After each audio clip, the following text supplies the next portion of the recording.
Amelia Rista. It's me. Welcome back, I guess. Is it welcome or is it welcome back? I don't know because I feel like it's mostly welcome with a little bit of welcome back. Yeah. I want to After.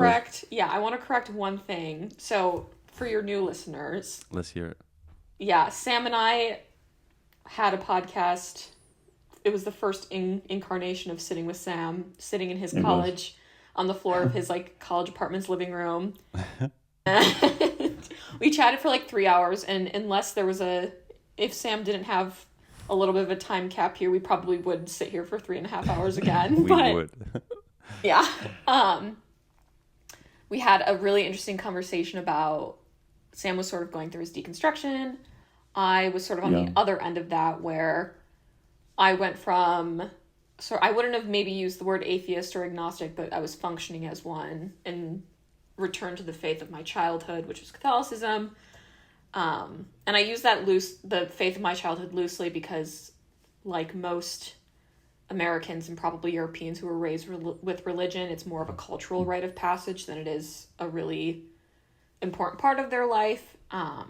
But at that time I was sort of looking and seeking, I guess, and I was going to go wherever the truth took me, and ultimately I felt like I found truth in Catholicism. So we just kind of went back and forth on that. What I want to correct is in the first 5 minutes, I already got the Trinity wrong in that conversation, and I've been thinking about it for 3 years. For 3 years. I said 1 + 1 + 1 = 3, which implies polytheism, when I should have said 1 × 1 × 1 = 1. So, yeah, that's all I wanted to correct. But the polytheism comment is so interesting, actually, because maybe I shouldn't take us on this tangent. But because, the Christian faith or the Abrahamic faith or Yahweh, wherever it started in an environment that was mostly polytheistic, right? In that time period, in that area. And I once heard someone say that the Trinity kind of, I don't know if it's kind of appealing to maybe people who might have come from that background, where it's okay, now there's just one God, but by the way, it's 3 in 1. Yeah, I think you're right. You're right in saying the Jews would have been considered henotheists, and actually Mormons are also henotheists. Jews now are straight monotheists. What's heno mean? What's heno? Henotheism is where there's multiple gods, but you only worship one. So, in the atmosphere that the Jews would have been, the Israelites of the time would have been a henotheistic environment where I am is I am, right? Yahweh. It would have started as them sort of worshiping one, and then the Bible is sort of the lament of them constantly kind of going back to polytheism, then coming back to the triune God, or the one true God, and sort of this back and forth until they finally, I guess, quote unquote, get it right.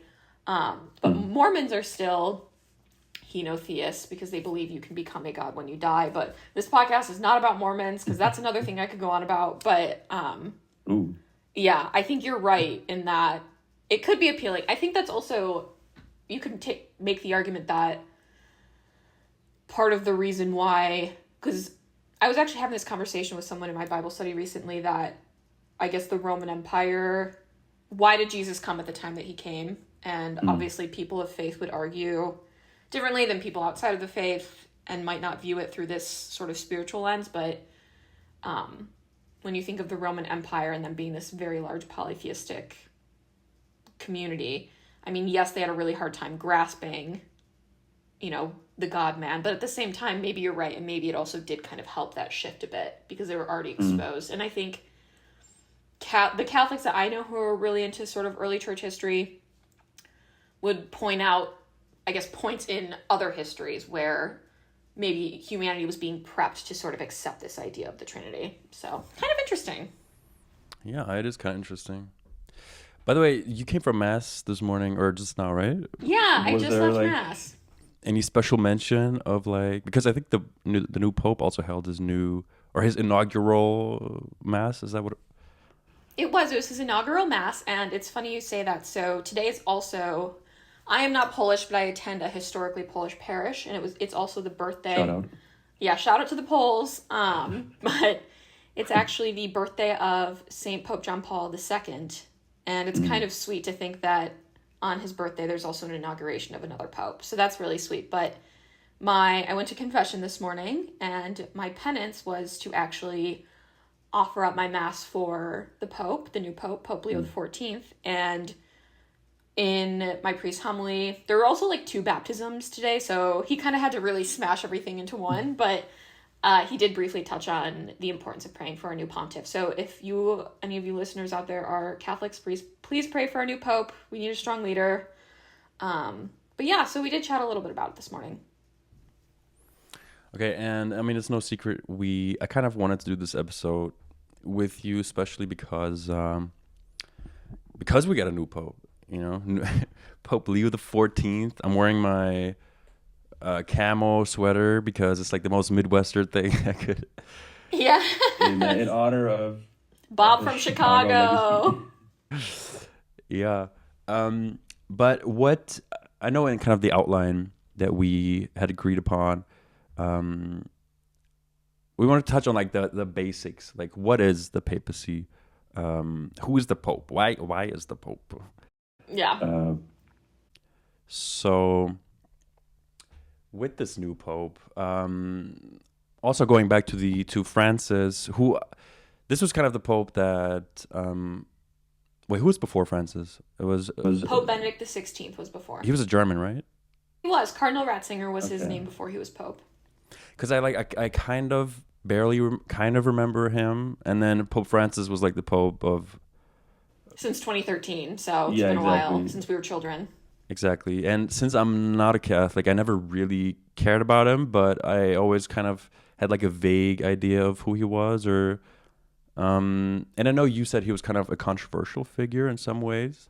Yeah, Pope Francis. And I mean every pope is in his own right, but just because they switch up the teachings, or why? Or was Pope Francis more divisive than usual, or was he?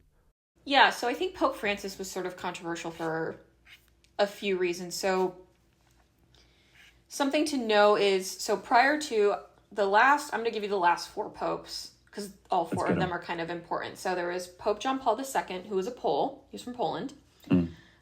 Pope Benedict XVI, who is your German brethren. Yes, and then obviously Pope Francis, Argentina, and then Pope Leo, the American. In the conclave after Pope John Paul II passed away, Pope Francis was actually also papabile, which papabile means popable. So you have a list of cardinals who you would kind of consider quote unquote popable.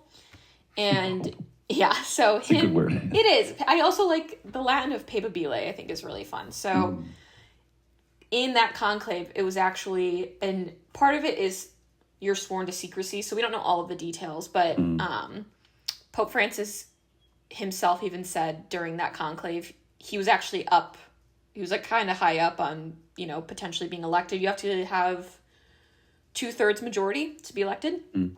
And he was up there and he did not vote for himself because he just knew that he was not maybe going to be the most governor forward pope, and knew that at the time we probably needed someone more like Pope Benedict. I think part of the reason why I would consider Pope Francis controversial, and maybe we should save some of the more details for later, but there's a lot that I like about him, and I never want to overshadow his pastoral heart.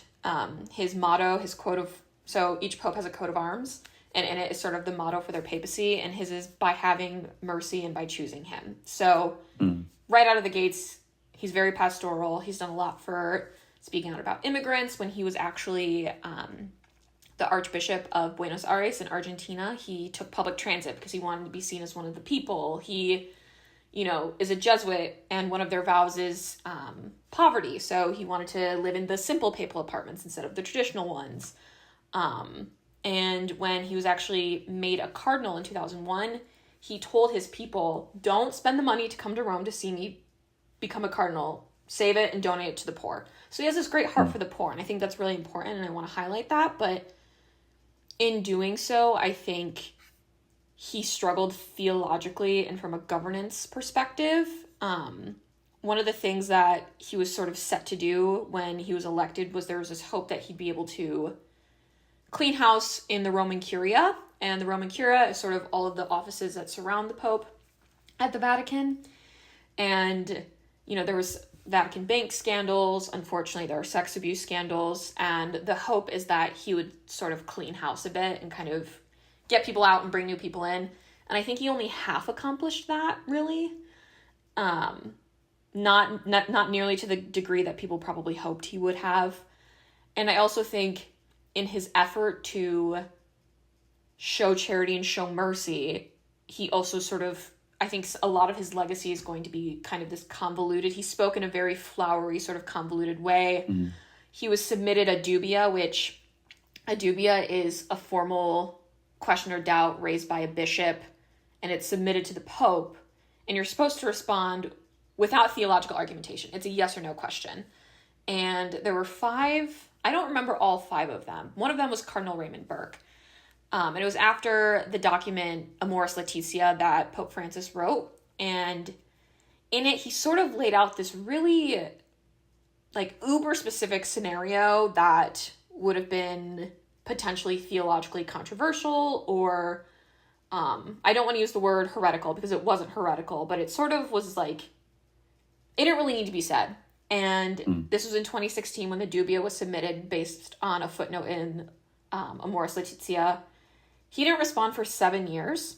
And when you respond, you're supposed to, like I said, it's not theological argumentation. It's yes or no. He didn't respond yes or no. He gave theological. He took 7 years to not even say yes or no. So it's kind of a boss move if you think about it. I know. And I think Pope Francis, some of the criticisms that I might have had maybe a couple of years ago, I think I'm a little bit more lenient on now, because I think it's really easy for, and this isn't just me as an American, but it's Catholics in Mexico, it's Catholics in Germany, it's Catholics in Russia. You kind of see it in the frame of your own environment. And to me, having a more stern hand or doing this or doing that makes sense to me, whereas maybe that's not the right move when you're governing 1.4 billion people. And I think that's something that now I look back and say, oh, this is probably why he did this or he did that. But I also think a lot of the time he would do something that left open, or he would speak in a certain way that would leave things a lot more theologically open than what is really appropriate to do. And I think that caused a lot of controversy among Catholics, especially German Catholics, which we don't have to get super into, but there's something called the Synodal Way that was happening in Germany. And I think he did a poor job handling that. But once again, I have a limited view on maybe what the best option was. So I think his controversy mostly came from the fact that he spoke in this very convoluted way. And I felt like every time I'd go on Instagram or Twitter or Reddit and read about the Pope or something, it felt as if there were these two camps of people saying, well, the Pope said this. No, the Pope said this. And then there's this weird center that was like, well, did you actually read the document? And that also didn't help anybody. So no one ever actually reads the... I know. And they're long and they're in Latin and you have to wait for them to be translated. So it also kind of makes things even more difficult. But yeah, I think that's sort of a good base for why Pope Francis might have been considered controversial. And those requests that were submitted, do you remember, were those just clarifications on theological things, or were they issues that people had with the Pope himself? How could I... It was theological, so I can give you, we can talk about asking for clarification, essentially. Yeah, so the footnote in Amoris Laetitia, so to give everybody a little bit of a background on Catholic teaching, the dubia was initially submitted. There were 5 separate points, but the big point was, this one. In the Catholic Church, marriage is considered a sacrament. And so divorce, if you get divorced and civilly remarried, it's considered adultery. You have to get something called an annulment. And what an annulment is, basically, it's like a whole council. It almost seems like a court case a little bit. So when, let's say you get married and... I get married, my husband and I, we were married for 10 years, and then we get divorced. I would have to prove to the annulment council basically that I had grounds for that. And it can't be grounds over the 10 years. It has to be grounds the day of your wedding, basically when you receive the sacrament. So it can be kind of difficult. So basically, let's say my husband, and God forbid this ever happens, but let's say my husband was abusing me. Knock on wood. Yeah, knock on wood. Obviously, hope that's not the case. But if he was abusing me, like, the day of the wedding or, like, prior to that, I would have grounds for annulment, right? Or if he was cheating on me, or maybe he went into... Because you have to go in by your own free will is sort of the statement. So even, like, less extreme things, like maybe you were just pressured into, like, getting married. Sure. Which obviously has unfortunately happened. You kind of have to prove it, like, on that time. It can't be a scenario of, like, oh, we just kind of, like, fell out of love. You know, that's not how... What about if he doesn't beat you the day of marriage, but the day after? Or, like, 10 years down the road? Yeah, I think it kind of depends. So there might be other factors, like... Because typically you don't start with physical abuse. There's, like, emotional abuse that happens. Sure. So you kind of just want to see what that was. If you're being abused, the church tells you, do not stay in that marriage. Do not stay in it. Like, you can still be divorced, but you just cannot get remarried necessarily without an annulment.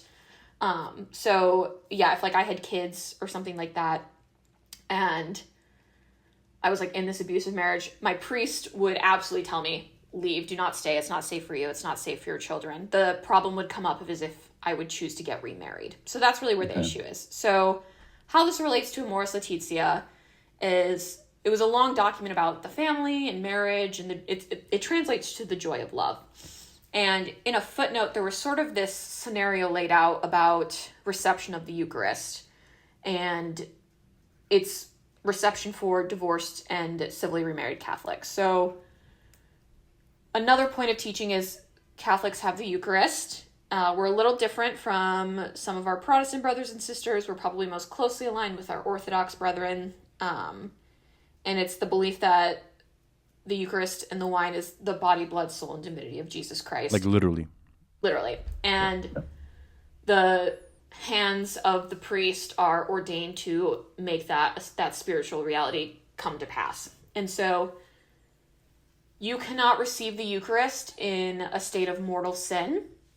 And so there's two types of sin that Catholics define. There's venial sin, and people commit venial sins every day, right? It's, oh, I told my mom I was going to unload the dishwasher and then I never did. Or I meant to pay my friend $5 and I never paid him back. Stuff like that. These smaller things. And then there's mortal sins, right? So like adultery, which is sort of what we were just talking about. Slander, gossip, murder, the big ones. Sex outside of marriage. These kinds of things are considered mortal sins. And why are they called mortal sins? They cause you to die, or? Yeah, so there's like, it's like the ultimate spiritual death. A venial sin might not damn you to hell, but a mortal sin would. So a mortal sin damns you to hell if you're... Unrepentant. But you can commit a mortal sin, confess... Yes. Yes. Okay. Yeah. So, when you confess, so I'm glad you clarified that. So if you're in mortal sin, there's two. So if you just have a venial sin on your soul, you can receive the Eucharist. And if you have a mortal sin on your soul and you've not gone to the sacrament of confession and received absolution, you cannot. So think of the Eucharist as like a medicine, right? It's a medicine for sinners. So if you have venial sins and you receive the Eucharist, it's sort of like this cure. But if you are in mortal sin, maybe it's a different type of sickness, and taking the wrong kind of medicine would make you sicker, right? So it's considered a mortal sin to receive the Eucharist in a state of mortal sin. So it's kind of redundant, but so if you're married in the Catholic Church, get divorced, get civilly remarried, you wouldn't be able to receive the Eucharist. Now, what Amoris Laetitia kind of laid out was there might be mitigating factors for spouses who were civilly remarried that might sort of lift some of the culpability and not make it a mortal sin to receive the Eucharist. So let's say you get married in the Catholic Church.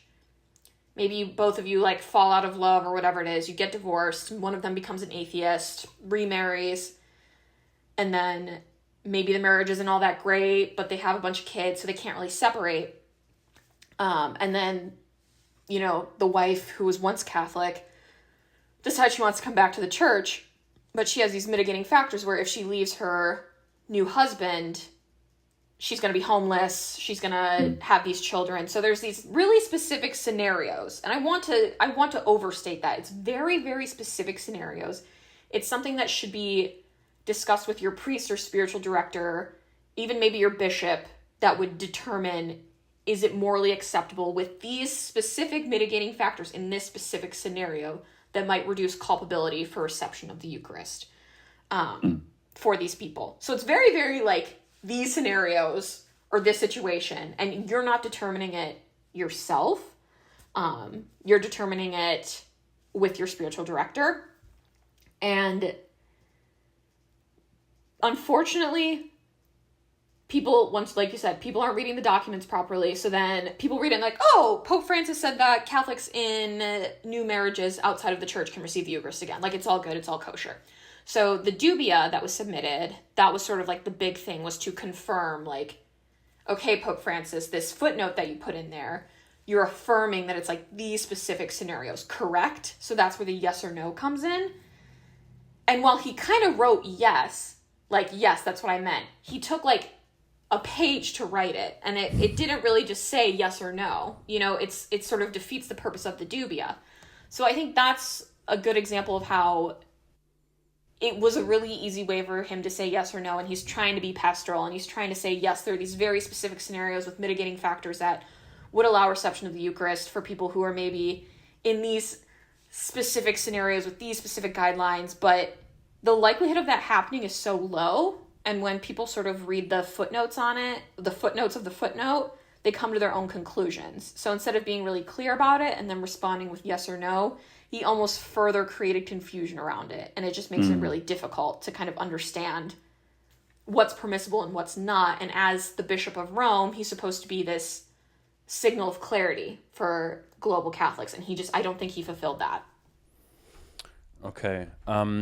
Two things. I want to go back to the Eucharist kind of becoming like the literal body of Christ. Second thing is, last time I did the podcast on Google Meet, and I forgot that on Zoom there's like a limit. So in a couple minutes, I guess we'll hop over to Google Meet. Okay. Which is so stupid. Like, why would they? For two people, the meeting should be free. Come on. I know. I agree. But okay, this thing that you were talking about, the Eucharist kind of becoming the literal body and blood of Christ. When I was in the church like that I grew up in, that was more evangelical, whatever, non-denominational.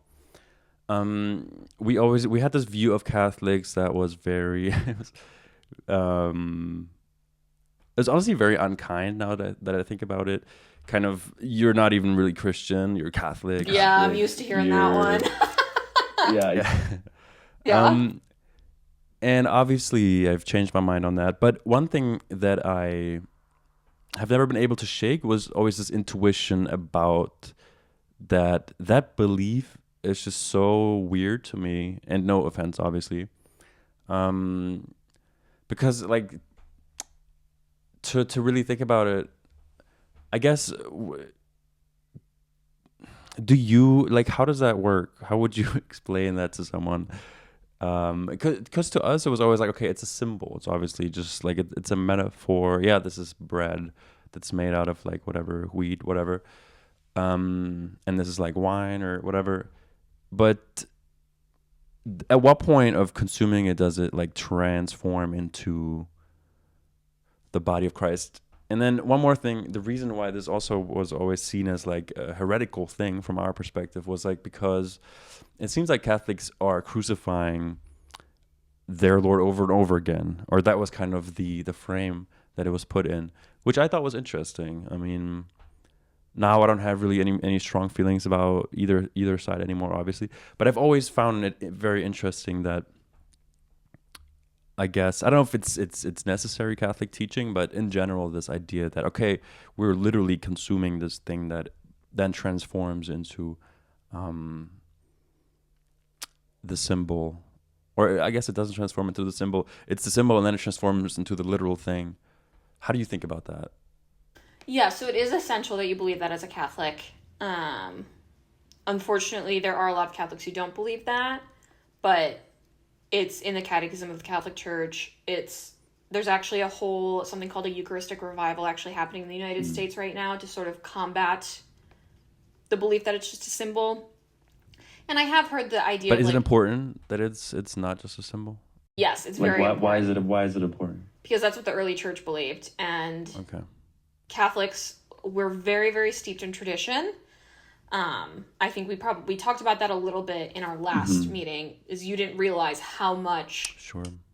tradition really is to the church. And I mean, you know,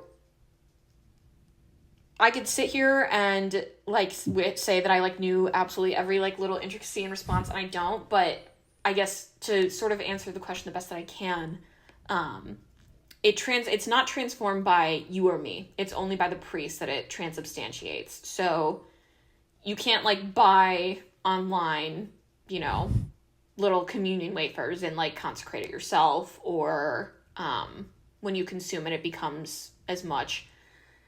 We have like a special set of Eucharistic prayers that talk about it. And in those prayers, the priest who is ordained is the only one who can sort of make that transformation take place. So it happens, there's two parts of it where he reads directly sort of the Last Supper discourse. And it's, this is my body, which has been given up for you. This is my blood, which has been given up for you. And once it's consecrated, it's consecrated. There's not like a time limit on it, so that's why Catholic churches have tabernacles in which we hold consecrated hosts in, that are locked. And when you consume it, there's sort of this, and it gets really complicated. It's like the accidents and the appearance, and there's all these terminologies that I am maybe not super well, at one point I was probably well versed in, but not really now per se. But the thought is like after consuming it, then you like digest it and like you're one with it, but it's no longer, because you're not supposed to like desecrate the Eucharist in any way. So once you consume it, you cannot desecrate it once it's like consumed. In terms of, offering it over and over again, we see Christ's sacrifice as an eternal sacrifice anyway, because without that sacrifice, if it was a one-time event, then I guess in one way it would only be relevant for the Christians of the time, whereas we see it eternally, right? So people like you and I now also can engage in that eternal sacrifice. So I think that's probably the best, like, on-the-spot explanation I could give, but, there are people who have studied this well beyond my skill, and I also want to add, the doctrine of the real presence is not a Catholic invention. So I have this book, and I'm going to plug it. It's called, I did not write it, but it's called The Fathers Know Best. And it actually goes through the patristic years, which is like the earliest years of the church that we have writings for. So some of these are people who either knew the apostles directly or they knew the apostles to the second degree. So for example, like Jesus passed away in, AD 33 or what have you. And some of these letters are from, this one from St. Ignatius of Antioch is from AD 110, where, he says that, he's desiring the flesh and the bread of God, and he desires to drink his blood. And so, I don't want to sit here and read it because that kind of takes us away a little bit from maybe what this conversation is supposed to be about. But, just from very early on, these conversations were about receiving the body and blood of Christ. And I think St. Paul even talks about, and it goes back to why we in Catholicism have like mortal sins sort of like preventing you from receiving the Eucharist. St. Paul even talks about like the damage that it can cause to someone to receive Christ's flesh and blood if they're outside of the church. So I don't know if that really answers your question fully, but hopefully that gives you a little bit of a better understanding. It does. By the way, Amelia, I just sent you a link. Let's hop over to Google Me, because they're nicer, and then I'll hopefully have a follow-up question. Okay, sounds good. Okay, not to kind of beat this dead horse, but like the last thing though about the Eucharist, And again, this probably like sounds weird to a Catholic, but like from my perspective, like since this isn't is like essential teaching, would you say that it like the kind of literalness of um have there ever been like experiments done or where, because in theory if you cut open a person after they've taken the, you should be able to see that it's not bread but it's like meat or something, right? Has that ever been done? I mean, it's, I don't even Yeah, know if so that's no, I totally understand what you're kind of getting at. Eucharistic, they call them Eucharistic miracles, where there are actual points of evidence where the Eucharist has been transformed into, um, like blood or it's bleeding or what have you. And when these miracles take mm, place, I mean the most popular one is I think Lanciano.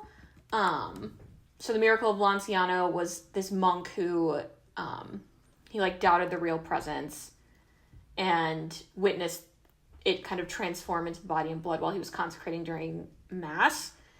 And when these things happen, the Catholic Church actually employs third parties to run these tests to prevent bias. And I think that's a really important thing to do because for someone like me to run the test, I mean, I'm kind of a skeptical person in general, but let's say I'm really into the mystics and everything. Me running that test versus someone like you running the test who really doesn't have any skin in the game mm-hmm. is really important. And it's actually how the Catholic Church sort of declares all miracles is through third-party testing. So Lourdes, I don't know if you're familiar with Lourdes in France, but it's not a Eucharistic miracle, but there's been a lot of miracles attributed to the springs of Lourdes, which was discovered by Saint Bernadette. The claim was that the Virgin Mary told her to dig in this location and a spring would come forth, and it did. And people will bathe in the water and they'll claim these miracles have happened to them. And to prevent just like everybody saying that, there's sort of this level of, I guess, proper like procedure is the word I was looking for, and due diligence to make sure that there's not these claims that have happened or haven't happened that are done by third parties. So there are Eucharistic miracles that happen. Generally, they're tested through third parties to make sure that they're not just, claims made by churches or what have you. So there has been, but on your average Sunday where the Eucharist is consecrated, no, because we might also not want to sort of like, there's sort of this mystery that's wrapped in it, right? And so I think we want to preserve that. And so it might not like make that change, but that's sort of where sort of accidents and appearance come in, which are a couple of teachings about like why maybe it's like preserved from the faithful to sort of be able to see that. But things have happened. They get third party validated or, and there have been instances where a church might claim, hey, this happened. And the Vatican says, all right, we're going to run tests on it. It doesn't pass the smell test. So there's also instances where the church has no problem saying this is not a miracle. This did not happen. So there's sort of this like both and of it where it's like, yes, it's always, so yes, there's been times where the church has said, no, like this isn't a miracle. It's still the Eucharist. And in that way it's a miracle, but this extra miracle where you're saying that the host is bleeding or it's come the appearance of flesh and blood, in that instance, something else has happened. I remember within the past few years, there was an instance where a host looked like it had miraculously created blood on it. And it went into third-party testing, and it found that it was just like this weird specific type of mold. And so the church was like, okay, this is not, like, there's no issue with us saying, okay, even though it's the Eucharist and the Eucharist is a miracle in itself, this specific, like, extra level of it is not valid. So, that's the long answer. Short answer, yes. Long answer, yes. And there's always some type of third-party validation when something like that happens. And if it's not miraculous, then we also have no problem saying that. I need to look into this because I feel like from whatever agnostic perspective or just a non-Catholic perspective, if this were like a verifiable thing, then obviously it'd be a huge indication that Catholicism is true. So something to look into for myself afterwards. Yeah, I'll happily send you some of that research just so you can kind of look over it. And then if you want to include it in the show notes for anybody curious, we can also do that. Yes, ma'am. Thank you. Also, were you scared because JD Vance was in attendance of Oh, of the Pope's inaugural mass? I saw some memes online, and yeah, that like JD Vance killed Pope Francis. Yeah. he's the Antichrist or something. No, those things are so funny. I am actually, and this is sort of gets to the crux of our conversation. First of all, I'm gobsmacked that we have an American Pope. You could have named every other country before America, and I would like, yeah, we're Nobody going to saw get a it Pope coming. from there. Yeah. Nobody saw it coming. Nobody in a million crazy. years would have imagined, and there's several reasons why historically we haven't had American popes.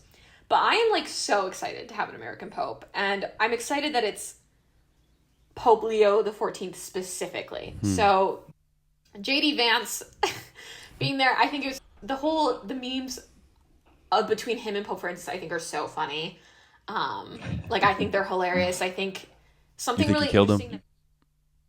I don't think he killed him, but I mean, it might have. He didn't help either. He didn't help either. Pope Francis is he only had like one lung. The man was very frail. So, Yeah. And rest in peace. I don't want to be disrespectful. no, of course not. No, I think Pope Francis would laugh. He was kind of Okay, a funny good. guy. But, so I'm excited to have Pope Leo for several reasons. But something that some people might not know is Catholicism and American Catholics are actually like pretty evenly divided in terms of Republican and Democrat in the States, whereas like some religious groups tend to lean more one Really? way. So yeah, so Jews, for example, tend to lean more Democratic. Southern Baptists tend to lean more conservative. Catholics kind of go back and forth. I think the last Pew study showed, I think it was like 55% of baptized Catholics were conservative and 45% of baptized Catholics were liberals. And I think that's really interesting because, and that kind of like ebbs and flows, right? So like one year you might have more liberals, one year you might have more conservatives. And I think, I mean, the two-party system in the United States is kind of a disaster for a lot of people. Personally, I'm not a fan of it either. But, and I don't really want to go into that whole thing, but I think it just shows, I think it shows though that there's no perfect party for a Catholic in the United States today. There's a lot of things that we would agree on with conservatives. There's a lot of things that we would agree on with liberals. And then there are things that both sides were like, absolutely not. Like, this is against our teaching. So there have been efforts just throughout time and history. And the Catholic Church also has a really strong, I guess, social justice prerogative to help serve the people. And, you know, a lot of people, I think, really saw that in the papacy of Pope Francis and the way that he was pastoral. But something that I think is really interesting about Pope Leo the 14th is he spent so much time in Peru.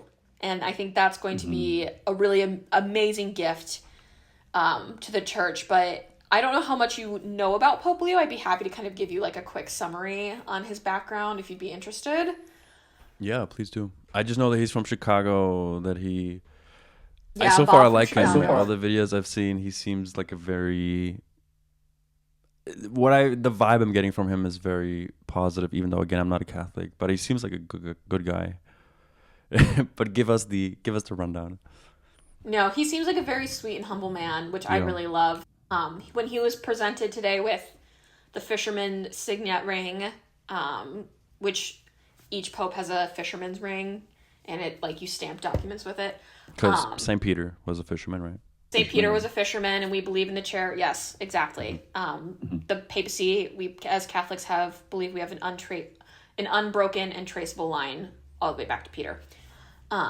So a little bit about Pope Leo. He was born Robert Francis Prevost on the south side of Chicago. His mother is, her maiden name is Martinez, and she's actually partially Creole. So I don't remember what his dad is, but like he's mixed himself. And he actually spent some time in Michigan. He went to a seminary high school in Holland on the west side of the state, Holland, Michigan. And he actually has his undergrad. I love this about him. His undergrad is in mathematics, which I think is really, really cool. Yeah, So, that's so cool. he went to Villanova. Yeah, kind of a cool guy for that. So studied mathematics and also took some philosophy while he was there. And then he received his Master's of Divinity from Chicago Theological Union, which typically, this is so cool. I actually am so excited to get to share this fact. The parish in which he was ordained is actually 15 minutes down the street from me by walking.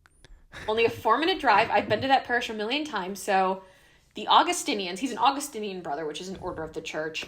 And typically the Augustinian ordinations would happen at the Mother House in Chicago. But for whatever reason that year, they didn't take place there. And the next closest sort of like Augustinian run parish was here in the suburb of Detroit, Grosse Pointe Park, which is where I live. Damn, yeah. Yeah, it was at St. Clair of Montefalco Parish, and he was ordained there, and I've been there a million times. So I think that's also maybe why I feel such a connection to him, is because like I have been in this church that he's been ordained, and now he's our Holy Father. So You've walked some of the same roads. Yeah, we've walked some of the same roads, literally been in the same church as him. I think it's really, really cool that is sort of how that happened. And after he was ordained, both as a deacon and a priest, he went and received his licentiate and doctorate in Rome at St. Thomas, I think it's St. Thomas Aquinas Pontifical College. So he was in Rome, and then he was ordained in Rome. Apologies. So he was ordained a deacon here in the States, and then in the 80s he was ordained after he finished at St. Thomas Aquinas in 1982. And his doctorate degree is in canon law.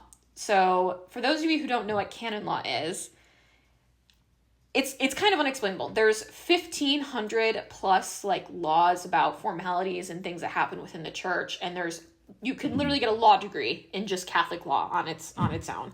And so he's a canon lawyer. Catholics doing too much, man. Catholics are always doing too much, you guys. So we have our own law system with our own laws. We have our own bioethics centers. We're everywhere. We're in your walls, but no, I'm kidding. So he has a canon law degree, and I think that's one of the things that I'm excited about, because as we were talking about earlier, Pope Francis tended to have this really flowery language. But that's not gonna be an issue with Pope Leo XIV. His background is he has a very strong governing style. He knows the law, literally the law of the church, right? So I think I'm really excited about that. And then also he spent most of his priesthood in Peru, and I think that's going to give him a really great global perspective. I think some of the fears about voting for an American pope is the strength of the American church, right? And so the fact that he was ordained in 1982, and then in 1985, he was actually sent to an Augustinian mission in Peru. And then he came back for a couple more years, and then in 1988, he was sent back to Peru and was a missionary there with the Augustinian brothers, and there's pictures and videos of him, helping flood victims, having this like really big heart of charity for these Peruvians, standing up for their rights against the government. There's a really interesting history of Catholicism, both the good and the bad, in South America. And I think he's done a lot of the good. He's been on the good side in that way, which is really exciting. And in 2014, he was appointed bishop in, I don't remember what his diocese was named, but he was ordained a bishop in whatever diocese he was serving in Peru. By Pope Francis.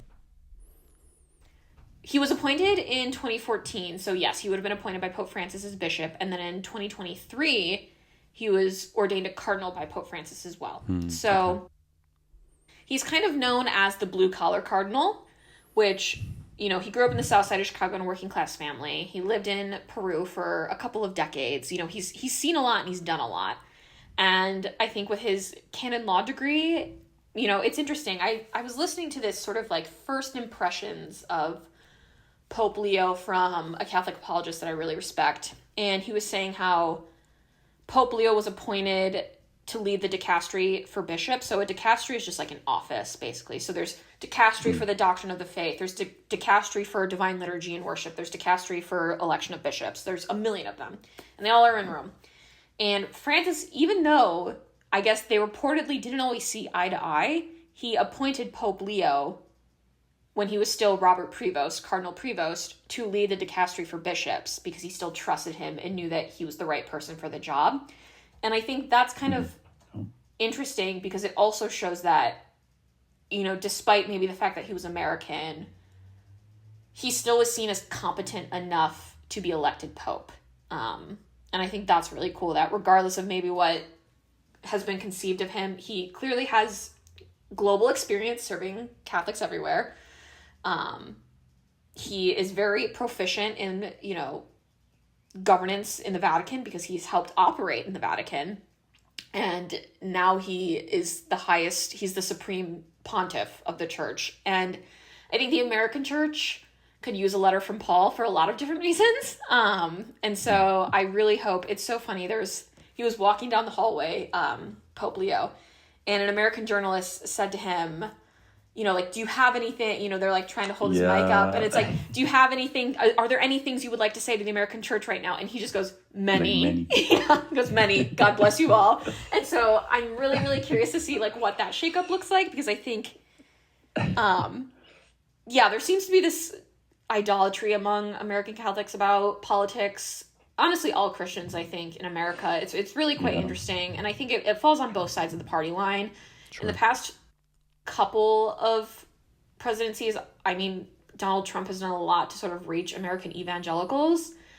And I think he tries to cater to Catholics, but then he'll do something that just like, it shows that we're really not in his good grace. Like, we're sort of a game piece to him, right? And so he had the side of Catholics in this last election, but then he'll do something like posting an AI image of him as Pope. And it's like, you know, he's trying to cater, but, and I mean, his AI video of Gaza was more, his whole, everything they're doing on their official accounts too. It's not just like Donald Trump posting it. It'll be like the White House.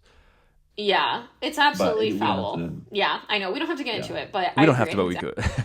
We could, but I think that's maybe why when J.D. Vance visited the Vatican, Pope Francis basically told him to kick rocks. Like, he didn't say that literally, but he was very critical about the way that Pope Francis was critical of the American presidency for how they were treating immigrants, what was happening in Gaza, because Pope Francis has been an advocate for Gaza since 2014, you know? So he has this really strong, or he had this very, very strong heart for migrants and refugees and immigrants. And I mean, he obviously he held his bishopric in Buenos Aires, which is a pretty advanced city, but I mean, just like any city, there's also great poverty. And he grew up in the 60s in Latin America, where corruption was sort of just like, that was sort of just your everyday thing. You know, America, the CIA was meddling in South America at the time, trying to dictate different powers in different countries. And so I see why Pope Francis felt so strongly when he met J.D. Vance, because he sort of represents a lot of what he disagrees with. So, but back to Leo the 14th, though, I heard someone say, and again, nobody like saw an American Pope coming. And I had never really thought about, I didn't even know that we didn't have an American Pope. Again, I'm not in the Pope verse like that. I mean, I guess now I am, but just someone was kind of arguing that one of the reasons why it would, and just generally be maybe difficult to have an American Pope is, well, because like America, I mean now like global powers are shifting once again, but America it's a global power, and to also have an American Pope, it would kind of maybe be this weird American monopoly on like the world economy, and then also like the biggest religion. I don't know if that was like if that's like something that went through Catholics' heads, or if that was a reason why there wasn't an American Pope. But I think one of the reasons why it is exciting that Leo is the first American Pope is because he kind of feels not very American. Again, he spent a lot of time, like you said, in Peru.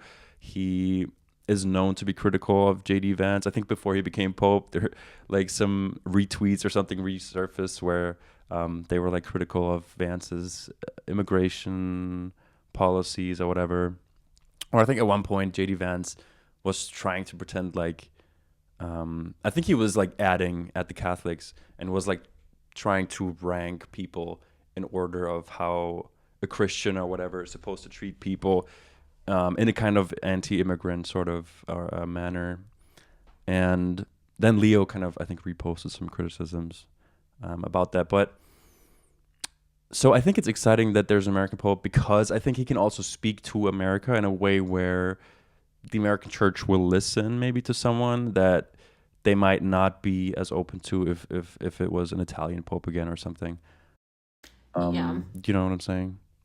I do. I think you're absolutely right.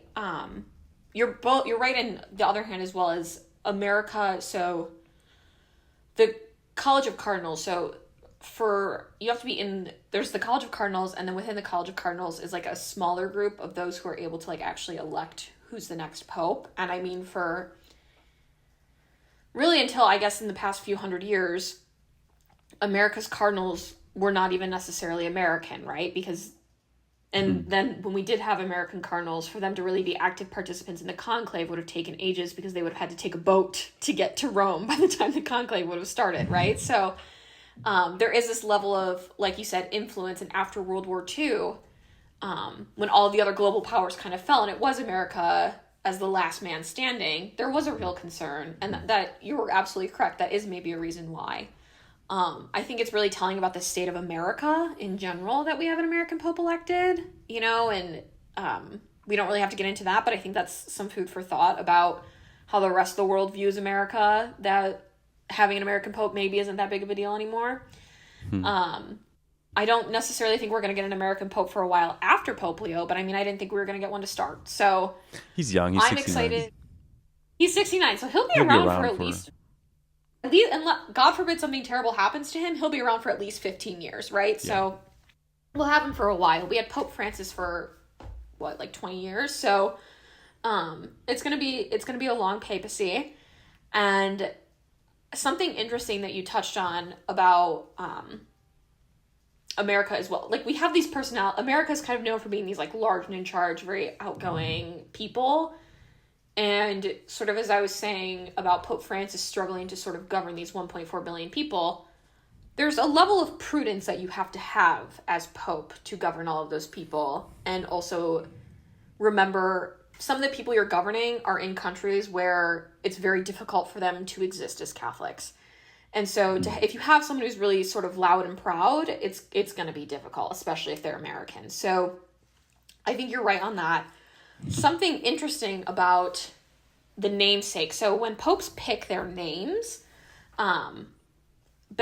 way back, in the era of Peter, right? That's kind of where it comes from, is, he's assigned Peter as the rock. Jesus assigns Peter as the rock. His name's changed.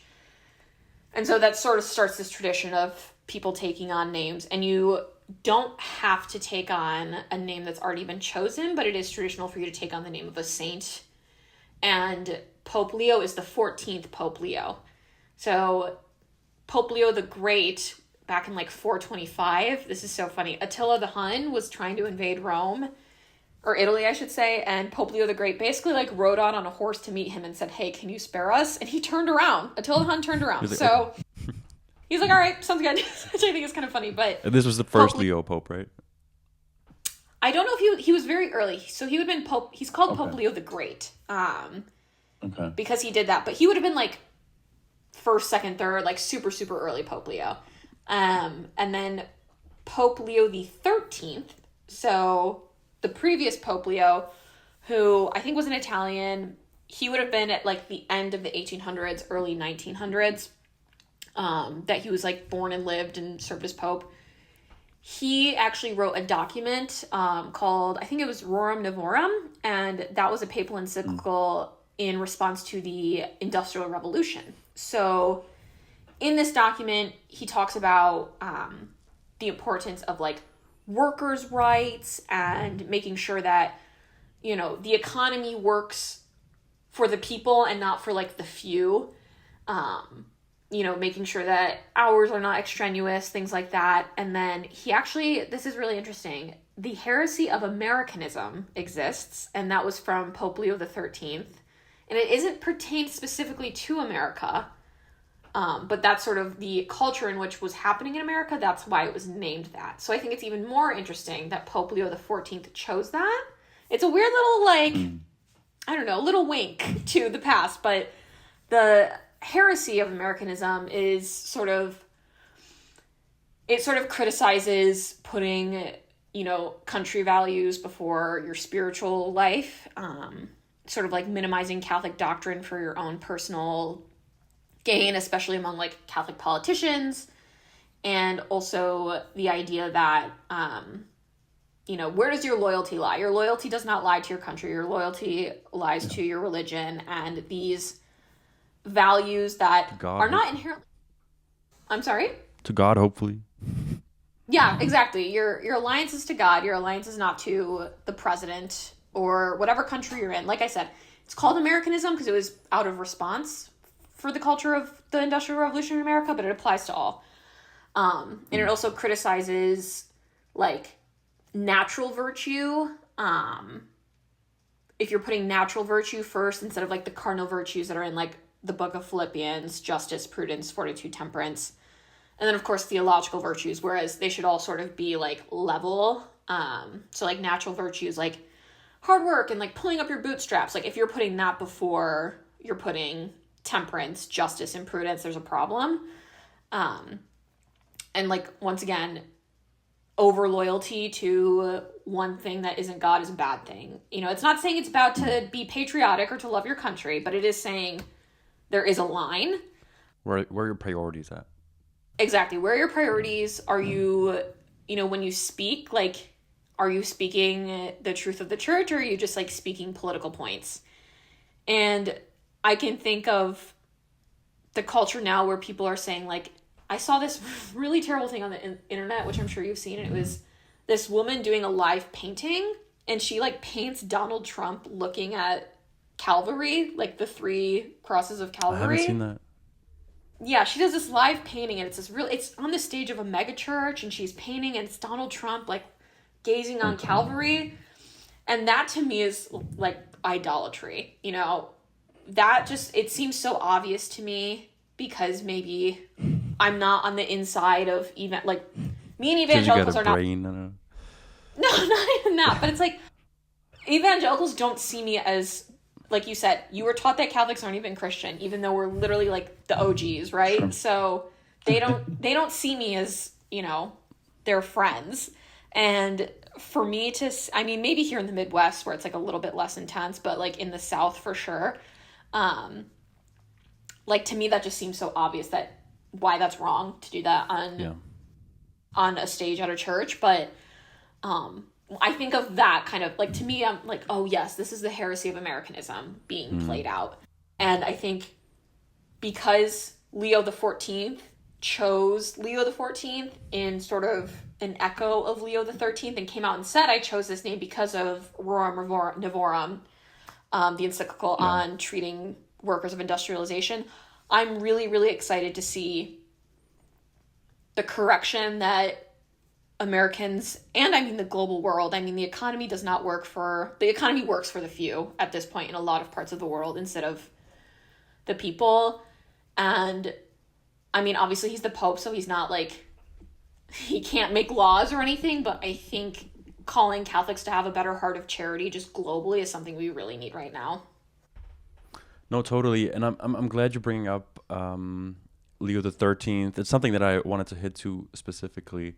Because I watched this video of now Leo the 14th where he mentions, like, the 13th and how, like you were saying, I think he was called, like, the social pope, the pope of the workers. And I think he was pope in the midst of the Industrial Revolution.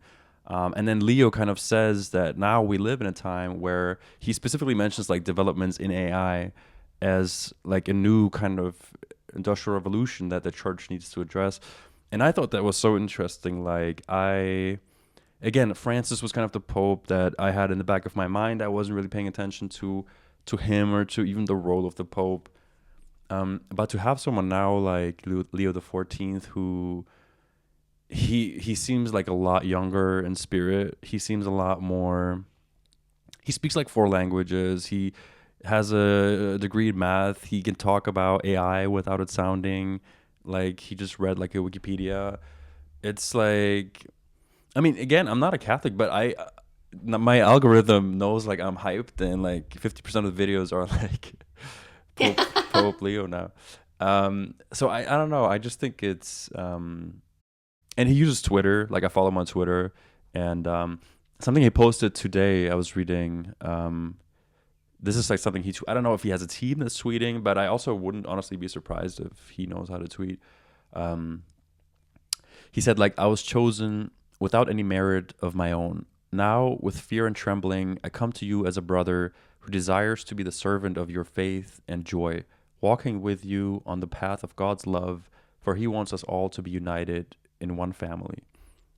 And like a lot of his tweets are like about unity right now, and about addressing the church, and kind of I guess maybe kind of putting out little signals of what his um just vibe will be, Pontificate. maybe. Sure, yeah. Or pontificate. Pontificate is like, yeah, the duration of his papacy is called the pontificate. Okay. Yeah, but I don't know. I think it's I also honestly didn't really know about like the choosing of the name, and that it's very intentional, like quote unquote branding or something, if you will.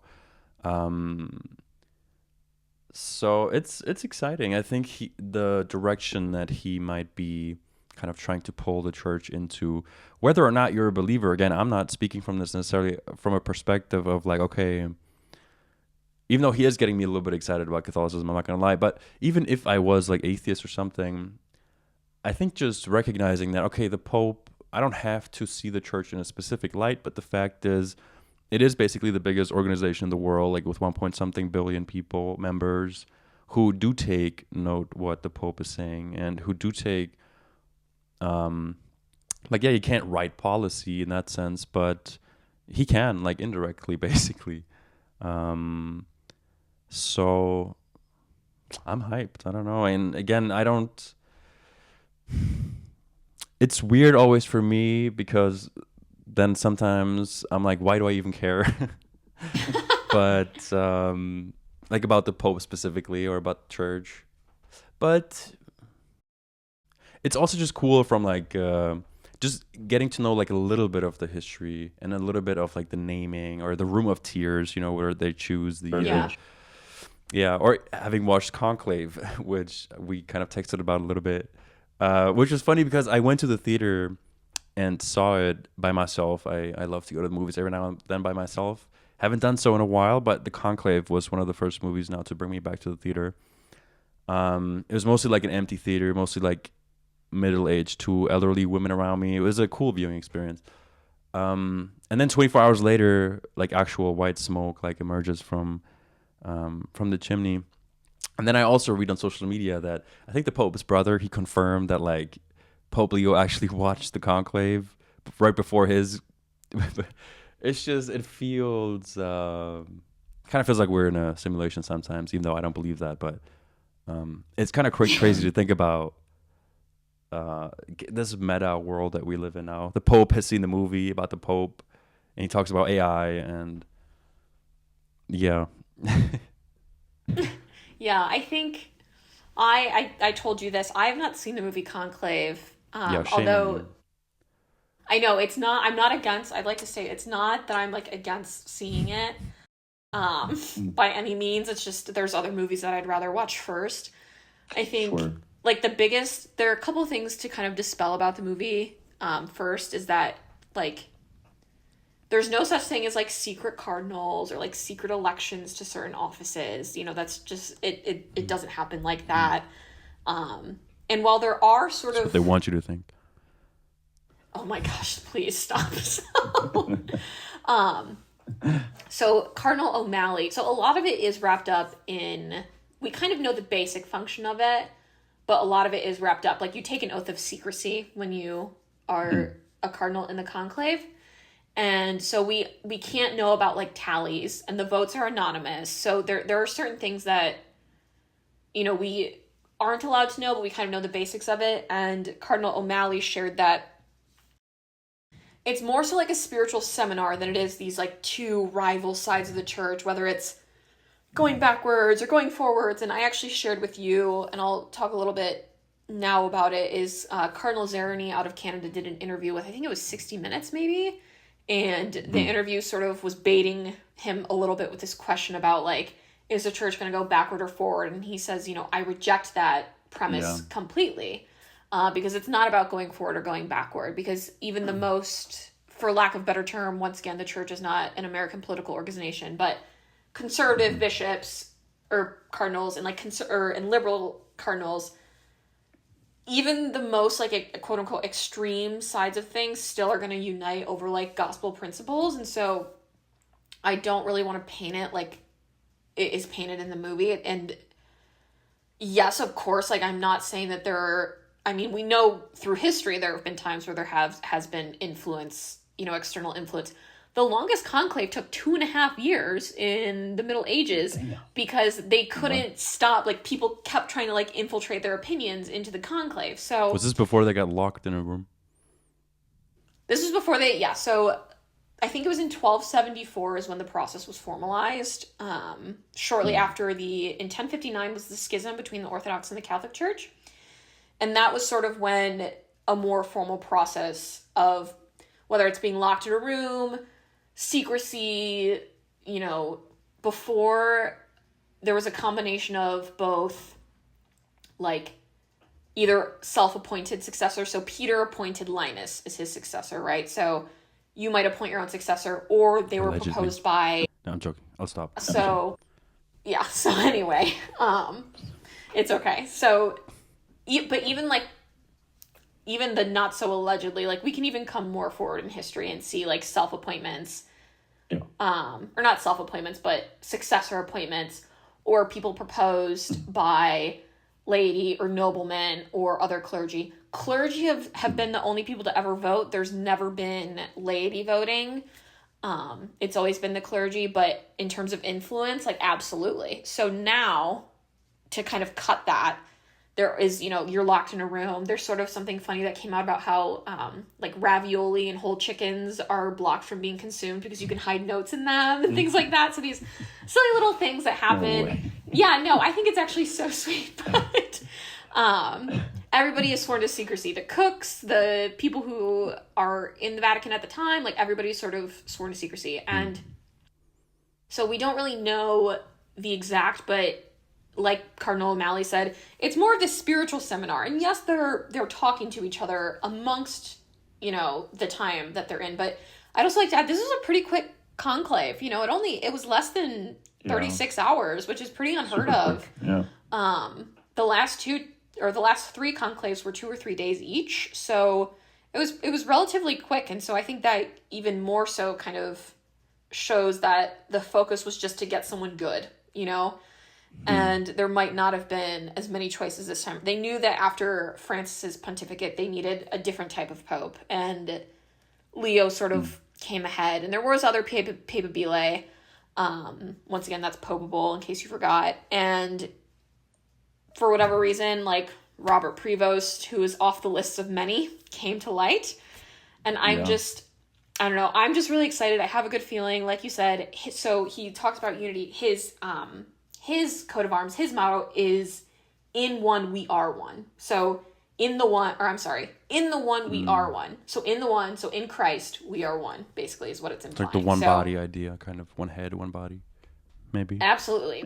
The importance of the unity in the truth of Christ. And yeah, and I think what you were saying about him talking about AI, it doesn't feel like he's Googled it and just like wrote up a thing. Feels like it he seems gets like it. he's really... Yeah, he gets it. Yeah. He gets the, I guess, threats that it causes. And I mean, AI, I'm sort of still torn on how to feel about AI, because like sometimes I'm like, yeah, it's fine. And sometimes I think, no, this is bad. This is scary. So I'm excited to have spiritual guidance on that. And, I'm sure he's going to write some really beautiful encyclicals that are going to be really well received by people in the church. And just, the fact that he's trying to address it, like, how quote unquote the spiritual guidance in the context of AI plays out, I'll be interested to see. But just the fact that he's trying, like just the fact that he's not like ignoring it, and because it is, you know, an issue of our time. And also how cool that the Pope's named Bobby, like Yes. Yes. Bobby the Pope. I want to make shirts Bobby the that say Builder, Bob from Bobby the Pope. Chicago. Shirts that say Bob from Chicago, Yeah. I think would be so funny. Um, quick question, like looking at my notes. Saint Peter was the first pope, and I read like what's up with the title like Bishop of Rome, Bishop of Antioch? Are those just alternate titles for the pope? Is any pope like the bishop also a Bishop of Rome / Antioch? What are those titles, those names? Yeah, so there's several hierarchies in the church. And it was a little different then because it was obviously quite small compared to what we have now. Yeah. So you have deacon, which is like the lowest ordained person. And then you have priest, then you have bishop, then you have cardinal, and then you have pope. Another term for pope is Bishop of Rome. So if you're sort of seen as the supreme bishop when you are one. And cardinals are sort of like super bishops in their own right. So Peter was the original Bishop of Rome. And so that's sort of where that name comes from, Bishop of Rome. So it refers to, and yes, so like there's the Bishop of Detroit, right? There's the Bishop of LA. There's the Bishop of Munich, right? Who are within these archdioceses. But the supreme, in the Catholic view, the supreme diocese is Rome because that's where the Vatican is. So it's sort of like the top level where the supreme pontiff lives. He is the Bishop of Rome, but he's also the bishop like of all. Of everywhere. So what about Antioch? What's up with that?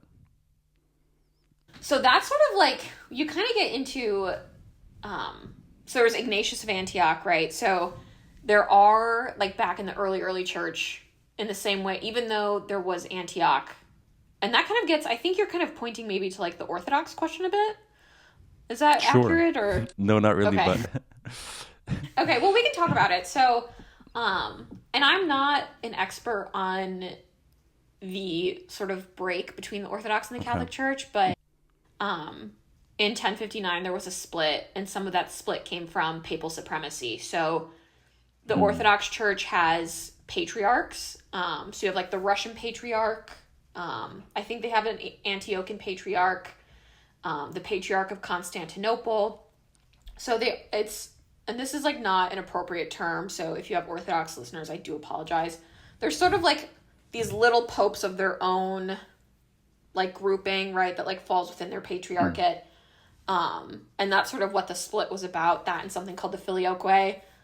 People have filled books about the Filioque, so we don't have to go there, but that's sort of maybe what you're talking about, because there is the Bishop of Antioch, because Ignatius of Antioch like is a very early Christian writer, and so maybe that's what you're talking about. Okay. But yeah, that would have just been like another, I guess, like, I don't know if diocese is the right word for back in the day, but I guess maybe what you're thinking of is just the Antiochian diocese.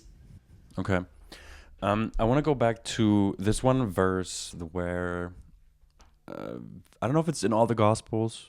You might tell me, but basically where Jesus says, right? I'm gonna misquote it, but it's like, "You're Peter, and on this rock I will build my church," right, or something like that.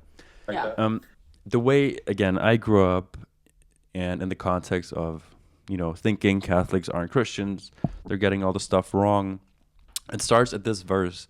Like, I remember being taught that, like, yeah, obviously they just got it wrong. Like, Jesus is saying, "You're Peter," and then separately, like, "On this rock I'm building my church." And the way the Catholics are interpreting it, it's like, "No, you're Peter, and on you, you're going to be like after I'm gone, you're going to be the head of the church."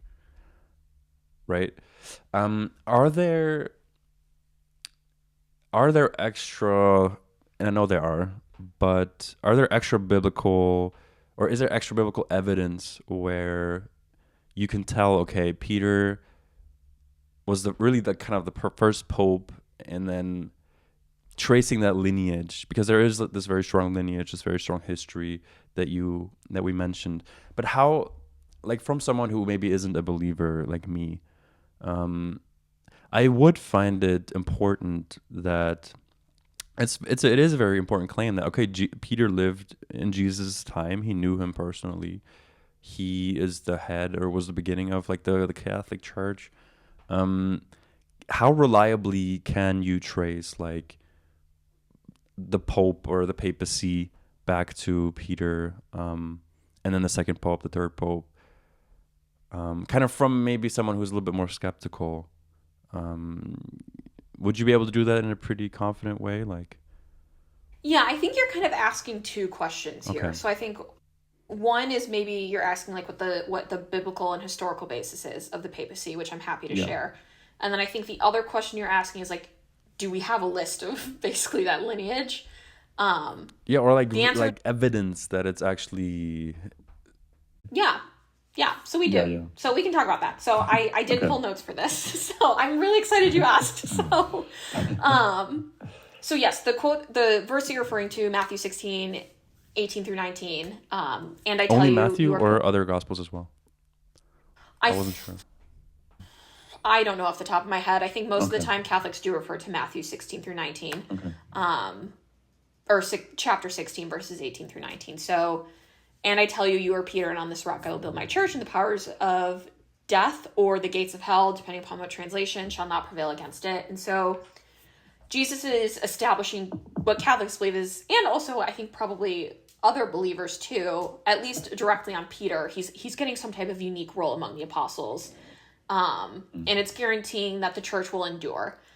And to the Catholic Church, it's sort of, he's instituting this visible leadership structure that's founded on Peter and the other apostles. And this starts the apostolic succession. Now, sometimes there is an argument that the term rock, because he changes his name from Simon to Peter, and Peter means rock. And so, like, on this rock, you'll build my church. So, Greek scholars admit that the word Petros and Petra were synonymous in the first century Greek, and that they both meant both small stone and large rock, because some will argue that, well, this is what the translation says, and it's more so driven to small stone instead of large rock. But even centuries before Christ, the word Petros and Petra in Greek poetry are interchangeable. And that distinction, it appeared from the language by the time that Matthew's gospel is, like, rendered in Greek, and the difference can only be found in Attic Greek, but the New Testament was written in Koine Greek, so an entirely different dialect where both Petros and Petra do simply mean rock. And if Jesus had wanted to call Simon a small stone, in Koine Greek, lithos would have been the term that's used. So. And also you have to remember the Gospels were probably likely first written in Aramaic. And we know that in Aramaic, the word for rock is kepha. So that also might be another reason as to why it seems more likely that a Koine Greek translation or combination, some type of transliteration, would have been used. To get to your point about, so that's sort of like the biblical point, but to get to something that I think is kind of interesting, well, actually, no, I don't want to jump ahead just yet. So we see that as, like, the keys of the kingdom.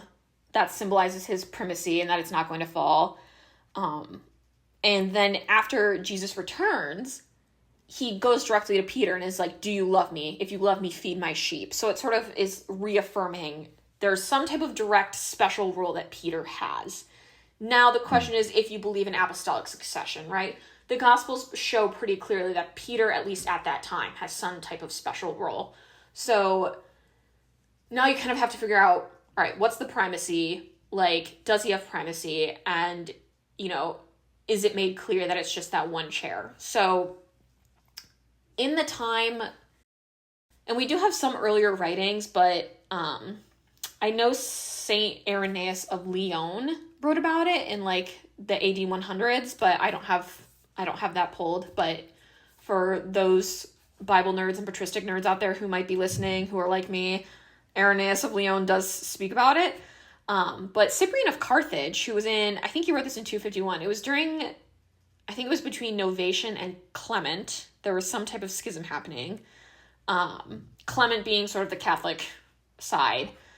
Cyprian writes something really interesting here, and it's kind of long, so I do apologize, but I think it's probably best that I read it in full, so that way not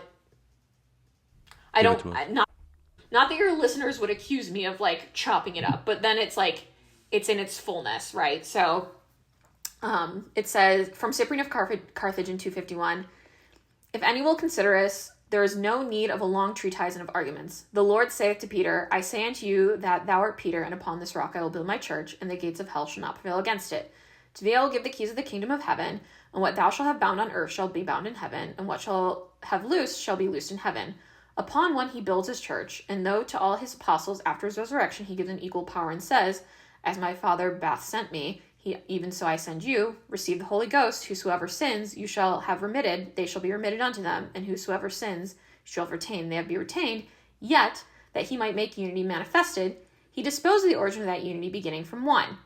The other apostles were indeed what Peter was, endowed with like fellowship, both honor and power, but the commencement proceeds from one, that the church may be shown to be one. This is the one church the Holy Ghost, in the person of the Lord, designates in the Canticle of Canticles, and says, one is my dove, my perfect one.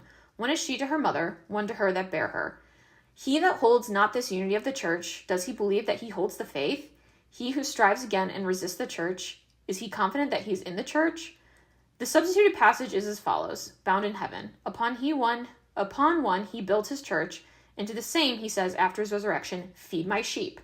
And though all to his apostles he gave an equal power, yet he did set up one chair, and disposed the origin and manner of unity by his authority.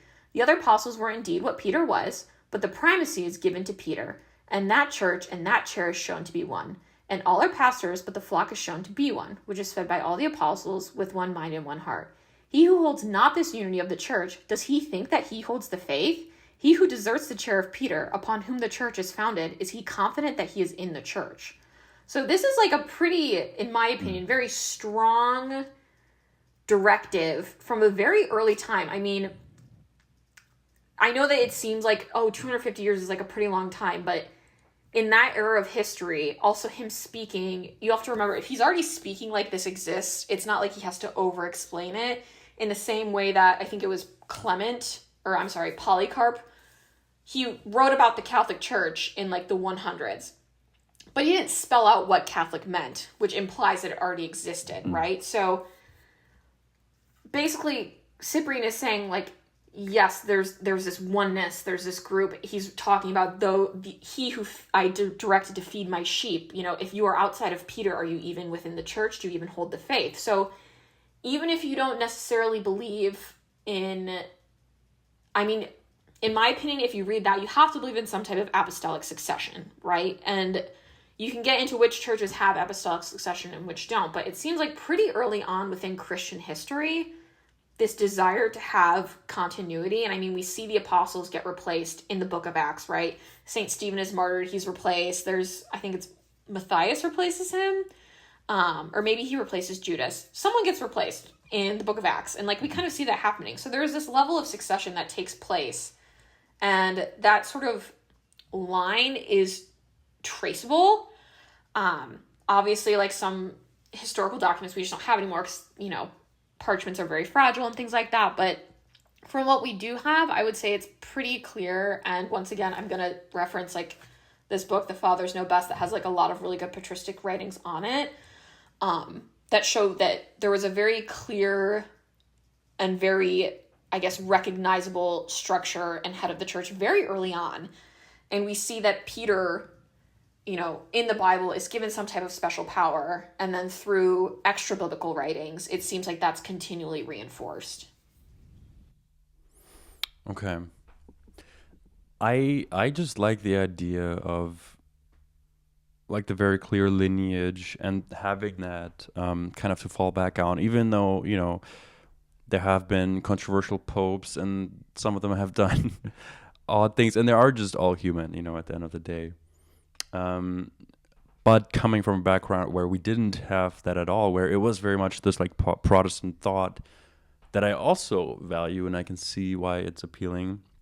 of like, okay, there is no intermediary. We don't need like the Pope, kind of this, Martin Luther thinking. Um, I appreciate that as well, but having kind of this very clear lineage does feel like, not like you have a closer link to it all, but that there is like really this root and this, at least the attempt to kind of stick to kind of like a red, this line through all the way back, I guess, to Christ. Um, so here's the dilemma. There's so much more I want to get into with you. Always, Sam. However, it is 7:30 my time, and the appointment I had mentioned to you over text that I'm gonna reveal it to you. I'm seeing Thunderbolts with someone in the theater. It's funny. Yeah. So, but there is so much more I want to get into. I think last time we recorded, we said we would do a part 2, but I think this time it's actually probably gonna happen if you're down for it. Absolutely, yeah. There's a lot I could say, so. I know there is.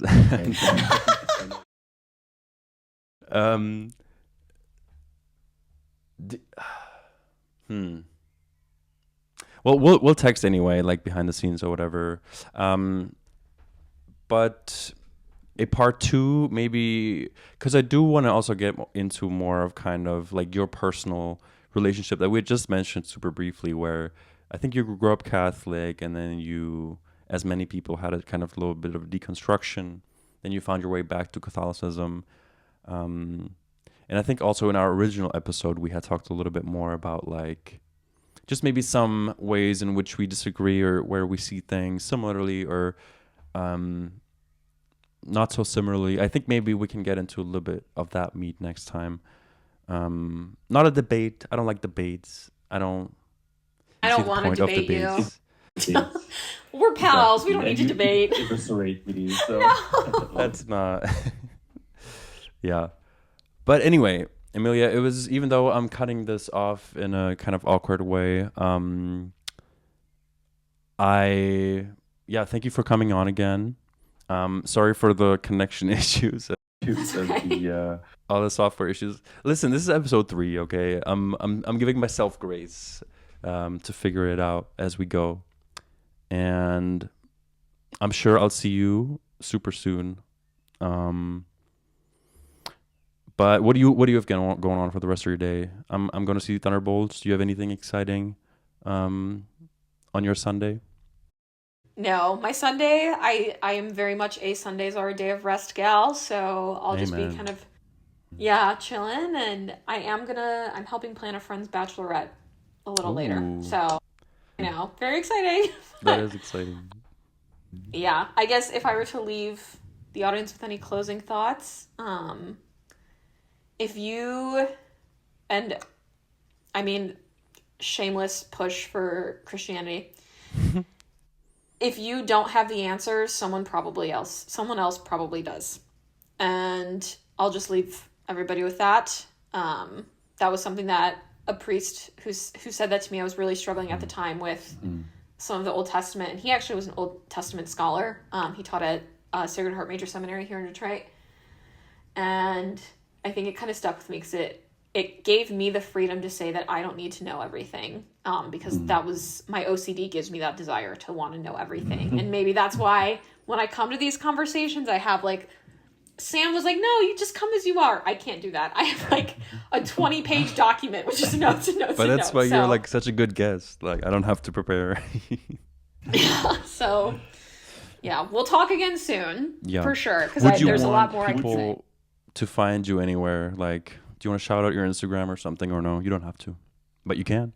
Yeah, I think most of your listeners probably already know me, if they're people from CCS, but it's at itsamelia.xyz. So ITS is spelled out at itsamelia.xyz. That's where you can find me. Message me about the Pope. I'll respond. So. All right, awesome, Amelia. I'll text you. And I hope you have a great Sunday afternoon. Okay.